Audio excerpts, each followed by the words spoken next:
Saudara-saudariku yang terkasih, salam damai sejahtera, berkah dalam. Kita berjumpa lagi dalam belajar Alkitab sambil merenung. Bahan dari Injil Lukas bab 20 ayat 27 sampai 38.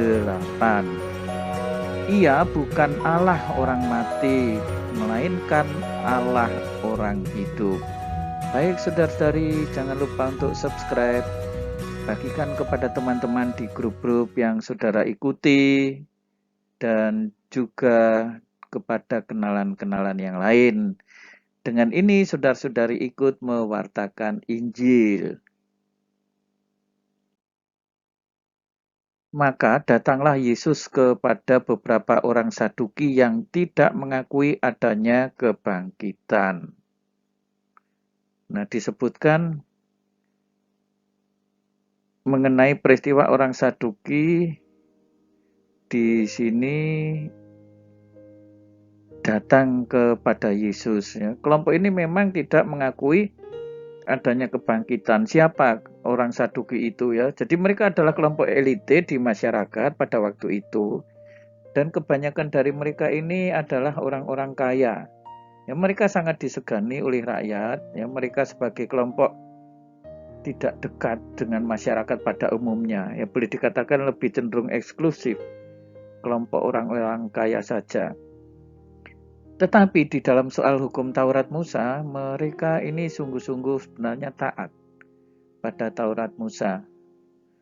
Mereka juga tidak disukai oleh rakyat karena seringkali dianggap sebagai antek penjajah. Dan dalam kehidupan rohani, mereka tidak percaya akan adanya kebangkitan badan, tidak percaya akan malaikat, tidak percaya adanya setan. Nah, yang menjadi alasan jelas, dalam Taurat Musa tidak pernah disebutkan adanya kebangkitan badan. Guru Musa menuliskan perintah ini untuk kita.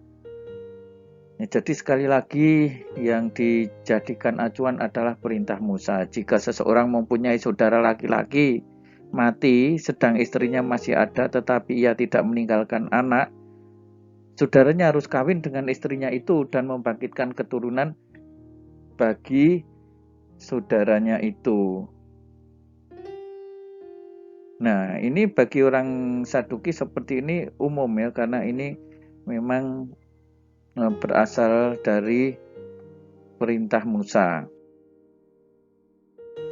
Nah, yang menjadi masalah ada 7 orang bersaudara. Yang pertama kawin dengan seorang perempuan lalu mati dengan tidak meninggalkan anak. Lalu perempuan itu kawin dengan saudaranya yang kedua, lalu nikah lagi dengan yang ketiga, sampai seluruhnya berturut-turut 7 bersaudara. Mereka semua mati dengan tidak meninggalkan anak. Nah, pertanyaan orang Saduki dengan berkaitan dengan masalah kebangkitan ini, ya, ketika perempuan itu mati, nanti lalu siapa suaminya? Bagaimana sekarang dengan perempuan itu? Siapakah di antara orang-orang itu yang akan menjadi suaminya pada hari kebangkitan? Sebab ketujuhnya telah beristrikan dia.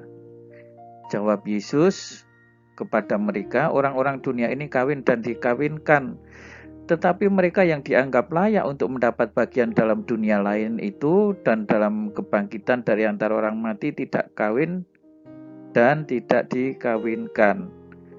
Nah, berkaitan dengan masalah ini, orang Saduki merasa aneh jika sesudah mati di dunia ini kok dikatakan manusia masih hidup lagi. Sementara Yesus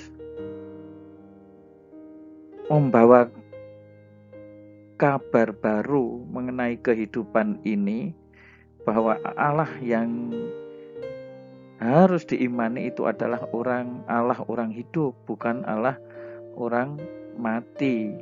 Allah hanya dapat berhubungan dengan mereka yang masih hidup. Nah, ini yang harus menjadi keyakinan, ya, sehingga hal-hal yang sifatnya sangat duniawi. Lah wong surgawi kok malah memikirkan hal-hal yang sifatnya seksual seperti ini. Sudah, janganlah berpikir terlalu sempit kayak begitu. Ini pikiran sempit ini.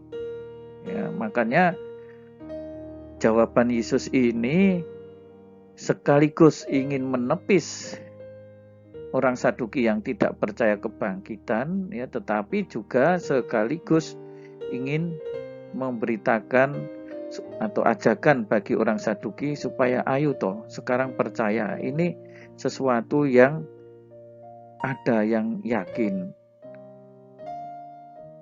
Nah, jadi jawaban Yesus secara tidak langsung menolak paham populer Yahudi waktu itu yang digambarkan sebagai situasi yang mirip tetapi kondisinya lebih baik dari kehidupan dunia ini.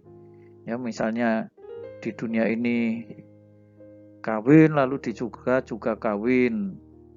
Bukan seperti itu. Sebab mereka tidak dapat mati lagi. Mereka sama seperti malaikat-malaikat. Ya, mereka sama seperti anak-anak Allah karena mereka telah dibangkitkan. Ini harus diyakini. Nah, kita orang-orang beriman Kristen mestinya pastilah punya keyakinan seperti itu.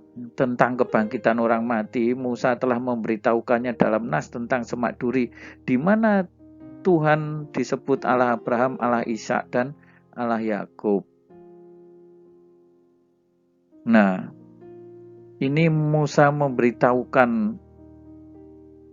ini dalam nas di mana Tuhan disebut seperti itu, kan orang-orang ini sudah pada meninggal, ya kan, pada waktu itu, tetapi Allah tetap disebut Allah Abraham, Allah Ishak, dan Allah Yakub. Ia bukan Allah orang mati, melainkan Allah orang hidup, sebab di hadapan Dia semua orang hidup. Nah, saudara-saudari yang terkasih, sekarang kita dapat merenungkan apakah kita berani berjuang sampai mengorbankan kehidupan kita. Seperti orang Saduki mempertanyakan karena mereka tidak bisa memahami kehidupan kekal. Nanti siapa istrinya di sana? Bagaimana? Mungkin ya, yang jadi gambaran mereka itu seperti kehidupan duniawi tetapi diperbarui. Nanti bagaimana harta bendanya di sana? Bagaimana uang untuk jual beli? Bagaimana bila di sana harus punya anak dan seterusnya. Jadi gambaran surgawinya itu sama seperti dunia tetapi kondisi yang disempurnakan. Nah, hidup kekal tidak bisa disamakan dengan hidup di dunia dengan situasi yang seperti itu. Ini bagi kita orang Kristen. Nah, yang dulu miskin misalnya sekarang menjadi kaya dan bisa hidup foya-foya. Wah, itu surga macam apa kayak gitu. Yang dulu tidak ganteng, biasa saja,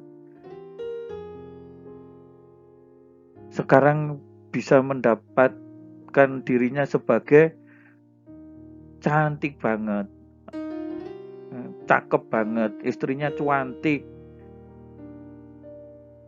Dulu yang maaf ya kulitnya sudah mulai keriput-keriput, sudah banyak jerawatnya, sekarang jerawatnya hilang. Orang-orang yang dulu bodoh sekarang di surga tidak usah belajar jadi pinter. Orang-orang yang jualannya tidak laris ketika di surga jualannya laris manis. Lah di surga kok mikir jualan, mikir kayak begitu. Itu pemikiran bukan surgawi, itu pemikiran duniawi. Nah, tetapi kehidupan mendatang menurut Yesus adalah situasi bahagia bersama Allah. Ya, seperti Petrus itu mencicipi kehidupan bahagia surgawinya Tuhan. Betapa bahagianya kami di tempat ini. Nah, kehidupan bahagia surgawi bukan sekedar kebahagiaan orang kaya atau beristri banyak. Wah, beristri seperti bidadari yang hot. Maaf, ini kayak beginilah. Banyak orang yang nyatanya sudah punya seperti itu di dunia saja, ternyata tidak pernah merasakan bahagia. Nah, saudara-saudari yang terkasih, untuk bisa memperoleh kehidupan kekal itu menurut Yesus hanya ada kata persiapan, persiapkanlah sejak sekarang.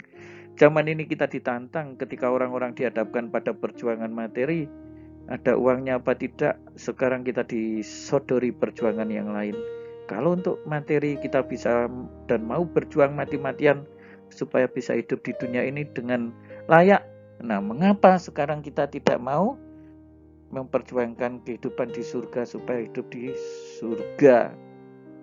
Ya, jadi hidup surgawi adalah hidup bahagia bersama Bapa di surga. Jangan lupa itu, jangan sampai terjebak dengan iming-iming yang lain, yang iming-iming yang sifatnya itu sebenarnya duniawi tetapi diletakkan dalam konteks surgawi. Nanti saudara akan kecele. Itu seperti hal yang palsu, iming-iming yang tidak jelas. Yakinlah bersama Yesus, berjuanglah bersama Yesus, kebahagiaan akan saudara peroleh dalam hidup abadi di surga. Tuhan Yesus memberkati.